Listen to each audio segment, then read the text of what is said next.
Hi hello ನಮಸ್ತೆ friends, welcome back to my channel. So already ತಮ್ಮನೇಲಿ ನೋಡಿ ಗೊತ್ತಾಗಿರುತ್ತೆ ಏನದ್ರ ಬಗ್ಗೆ ವಿಡಿಯೋ ಇರುತ್ತೆ ಇವತ್ತು ಅಂತೇಳ್ಬಿಟ್ಟು. ಸೊ ನಾನು ಯಾತಕ್ಕೆ ಎಷ್ಟು ದಿವಸದಿಂದ ವಿಡಿಯೋ ಅಪ್ಲೋಡ್ ಮಾಡ್ತಿಲ್ಲ ಅಂತೇಳ್ಬಿಟ್ಟು. ಆ್ಯಂಡ್ ಆಲ್ಮೋಸ್ಟ್ ಕಮೆಂಟ್ಸಲ್ಲಿ ಬರದೇ ಇರ್ಬೋದು, ಬಟ್ ಆದರೆ ವಾಟ್ಸಪ್ಪಲ್ಲಿ ನನ್ನ ಫ್ರೆಂಡ್ಸ್ ಅವರೆಲ್ಲ ಕೇಳ್ತಾಯಿದ್ರು ಕಾಲ್ ಮಾಡಿದಾಗೆಲ್ಲನೂ, ಯಾತಕ್ಕೆ ಈ ನಡುವೆ ವೀಡಿಯೋಸೇ ಅಪ್ಲೋಡ್ ಮಾಡ್ತಾ ಇಲ್ಲ, ವ್ಲಾಗ್ಸ್ ಮಾಡ್ತಾ ಇಲ್ಲ ಅಂತೇಳ್ಬಿಟ್ಟು.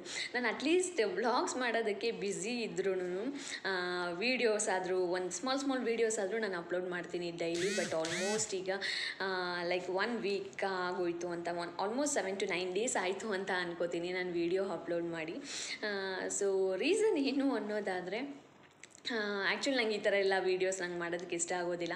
ಮಹೇಶರ್ ಇಲ್ಲದೆ ಇರೋ ಟೈಮಲ್ಲಿ ಲೈಕ್ ಮನೇಲಿ ಏನಾದರೂ ಅನ್ಎಕ್ಸ್ಪೆಕ್ಟೆಡ್ ಆಗಿ ಆದಾಗ ಲೈಕ್ ಈ ಥರದ್ದೆಲ್ಲ ನನಗೆ ವೀಡಿಯೋಸ್ ಮಾಡೋದು ನಂಗೆ ಇಷ್ಟ ಆಗೋದಿಲ್ಲ. ಅದಕ್ಕೆ ನಾನು ಮಾಡೋದಕ್ಕೆ ಹೋಗಲ್ಲ.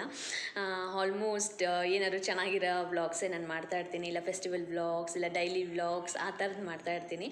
ಆ್ಯಂಡ್ ಬಟ್ ಈ ಸರಿ ಜಾಸ್ತಿ ಗ್ಯಾಪ್ ಆಗೋಯಿತು, ಸೊ ಆ ಕಾರಣಕ್ಕೆ ಮಾಡ್ತಾಯಿದ್ದೀನಿ. ಆ್ಯಂಡ್ ಇದಕ್ಕೆ ಆ್ಯಡ್ ಮಾಡಿರೋ ಕ್ಲಿಪ್ಪಿಂಗು ಸಹ ನಾನು ತೊಗೊಂಡಿರೋದೆಲ್ಲ. ಇದು ಫ್ರೆಂಡ್ ಸುಮ್ಮನೆ ಅಂತ ತೊಗೊಂಡಿದ್ಲು. ಸೊ ಓಕೆ ಫೈನ್, ಅವಳ ಹತ್ರ ಇದೆಯಲ್ಲ ಅದನ್ನೇ ಆ್ಯಡ್ ಮಾಡೋಣ ಅಂತ ಆ್ಯಡ್ ಮಾಡ್ತಿದ್ದೀನಿ ಅಷ್ಟೇ. ಇದು ಈ ಥರ ಸಿಚುವೇಷನಾಗೆಲ್ಲ ಇರಬೇಕಾದ್ರೆ ನಾನು ವೀಡಿಯೋಸ್ ಮಾಡ್ಕೊಳ್ಳೋದಿಲ್ಲ. ಏನು ರೀಸನ್ ಅನ್ನೋದಾದರೆ, ನನ್ನ ಹಸ್ಬೆಂಡ್ಗೆ ಫೀವರ್ ಬಂದಿತ್ತು. ಸೊ ನಾವು first viral fever just tablets ತೊಗೊಂಡ್ರೆ ಇಲ್ಲ ಇಂಜೆಕ್ಷನ್ ತೊಗೊಂಡ್ರೆ ಹೋಗುತ್ತೆ ಅಂತೇಳ್ಬಿಟ್ಟು, ಫಸ್ಟ್ ಆಫ್ ಆಲ್ ಶ್ರೀ ಏನು ಅಂದರೆ ಟ್ಯಾಬ್ಲೆಟ್ ತೊಗೊಳ್ಳಲ್ಲ, ಹಾಸ್ಪಿಟ್ಲ್ಗೆ ಹೋಗಲ್ಲ, ಇಂಜೆಕ್ಷನ್ ಹಾಕ್ಸ್ಕೊಳ್ಳಲ್ಲ. ಸೊ ಇದೆಲ್ಲನೂ ಇದೆ.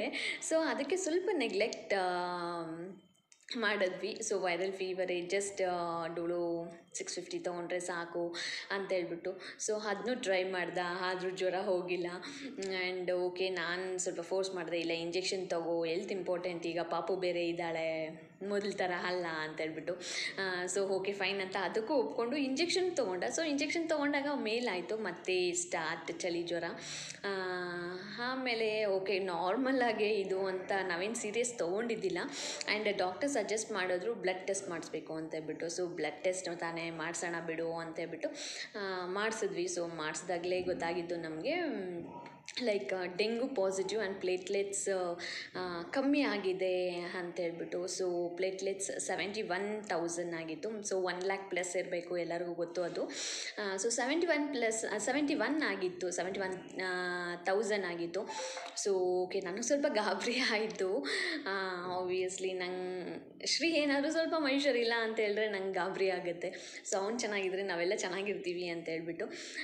ಸೊ ಅದಕ್ಕೇನೆ ಆವತ್ತಿನ ದಿನವೇ ರಿಪೋರ್ಟ್ ಯಾವಾಗ ಬಂತೋ ಆವಾಗಲೇ, ಆಲ್ಮೋಸ್ಟ್ ಶುಕ್ರವಾರ ನೈಟ್ ಅನ್ಕೋತೀನಿ ರಿಪೋರ್ಟ್ ಈವ್ನಿಂಗ್ ರಿಪೋರ್ಟ್ ಬಂದಿದ್ದು, ಒಂದು 6 o'clock ಅರೌಂಡು. ಸೊ ಆವಾಗಲೇ ಡಿಸೈಡ್ ಮಾಡಿಬಿಟ್ಟು ಓಕೆ ಅಡ್ಮಿಟ್ ಮಾಡೋಣ, ಇನ್ನೂ ಚೆನ್ನಾಗಿರಲ್ಲ ನೆಗ್ಲೆಕ್ಟ್ ಮಾಡೋದು ಅಂತೇಳ್ಬಿಟ್ಟು ನಾವು ಅಡ್ಮಿಟ್ ಮಾಡಿದ್ವಿ ಟ್ರಸ್ಟಿನ್ ಹಾಸ್ಪಿಟ್ಲಲ್ಲಿ.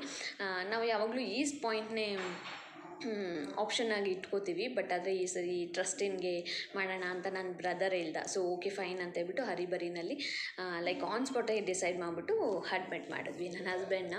ಬಟ್ ಅಡ್ಮಿಟ್ ಮಾಡಿದ್ಮೇಲೆ ಆಲ್ಮೋಸ್ಟ್ 2 to 3 days ಡಿಪ್ ಆಗ್ತಾನೇ ಇತ್ತು. ಲೈಕ್ 20,000ವರೆಗೂ ಡಿಪ್ ಆಯಿತು.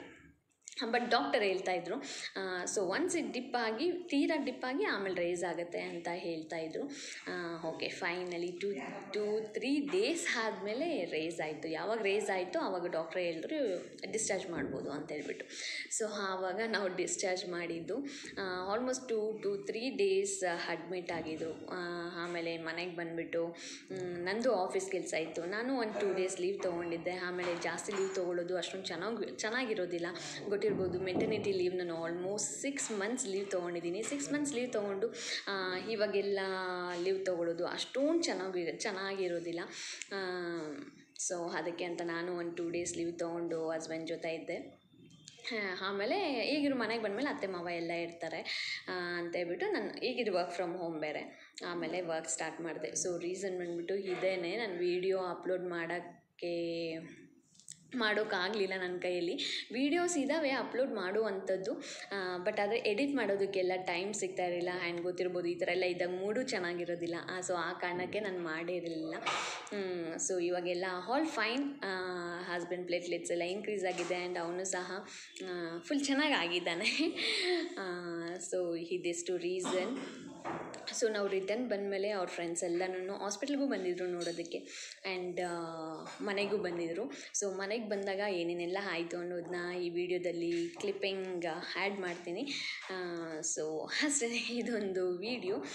ಈ ವಿಡಿಯೋ ಏನಾದರೂ ನಿಮಗೆ ಇಷ್ಟ ಆದರೆ ಪ್ಲೀಸ್ ಲೈಕ್ ಮಾಡಿ, ಶೇರ್ ಮಾಡಿ, ಕಮೆಂಟ್ ಮಾಡಿ. ಈ ಥರನೇ ಸಪೋರ್ಟ್ ಮಾಡ್ತಾಯಿರಿ. Thank you.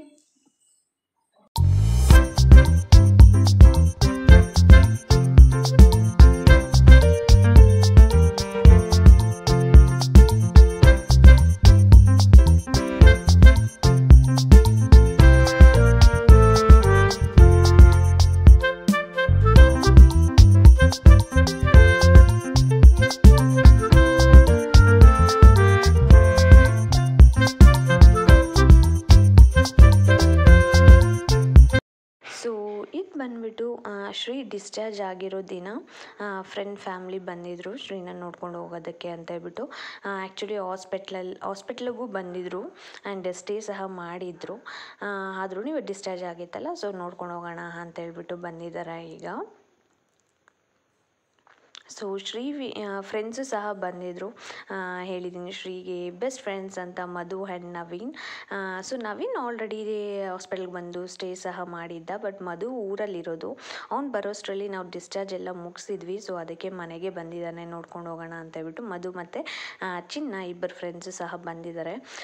ಇವನ ವೀಡಿಯೋಸ್ ನನ್ನ ಚಾನಲಲ್ಲಿ ಆಲ್ರೆಡಿ ಅಪ್ಲೋಡ್ ಮಾಡಿದ್ದೀನಿ. ಇವನು ಕುಕ್ಕಿಂಗಲ್ಲಿ ಎಕ್ಸ್ಪರ್ಟ್, ಎಸ್ಪೆಷಲಿ ನಾನ್ ವೆಜ್ ಎಲ್ಲ ಮಾಡೋದ್ರಲ್ಲಿ. ಬಟ್ ಇವತ್ತು ಸೋಮವಾರ ಆಗಿರೋ ಕಾರಣಕ್ಕೆ ನಾನ್ ವೆಜ್ ಮಾಡ್ತಿಲ್ಲ, ಅವರೆಕಾಯಿ ಪಲಾವ್ ಮಾಡ್ತಿದ್ದಾನೆ. ಸೊ ಅದಕ್ಕೆ ನಮ್ಮ ಅತ್ತೆ ಮಾವ ಹೆಲ್ಪ್ ಮಾಡ್ತಾ ಇದ್ದಾರೆ, ಏನೇನೆಲ್ಲ ಬೇಕು ಅದನ್ನೆಲ್ಲ ಬಿಡಿಸ್ಕೊಡೋದ್ರಲ್ಲಿ. ಸೊ ಫೈನಲಿ ಪಲಾವ್ ಎಲ್ಲ ಮಾಡಿ ಲೇಟ್ ನೈಟ್ ಎಲ್ಲ ತಿಂದು ಆಮೇಲೆ ಎಲ್ಲರೂ ಹೋದರು ಅವ್ರವ್ರ ಮನೆಗೆ. ಸೊ ಇದಿಷ್ಟು ಆಗಿದ್ದು. ಸೊ ಅದಕ್ಕೆ ನಾನು ವೀಡಿಯೋಸ್ ಅಪ್ಲೋಡ್ ಮಾಡೋದಕ್ಕೆ ಆಗಲಿಲ್ಲ. ಸೊ ಇನ್ಮೇಲೆ ಅಪ್ಲೋಡ್ ಮಾಡ್ತಾ ಇರ್ತೀನಿ. ಸೊ ಸ್ಟೇ ಟ್ಯೂನ್ಡ್, ಸಪೋರ್ಟ್ ಮಾಡಿ ನಮ್ಮ ಚಾನಲ್ಗೆ. ಇನ್ನೂ ಯಾರಾದರೂ ಸಬ್ಸ್ಕ್ರೈಬ್ ಆಗಿಲ್ಲ ಅಂದರೆ ಸಬ್ಸ್ಕ್ರೈಬ್ ಮಾಡ್ಕೊಳ್ಳಿ. Thank you.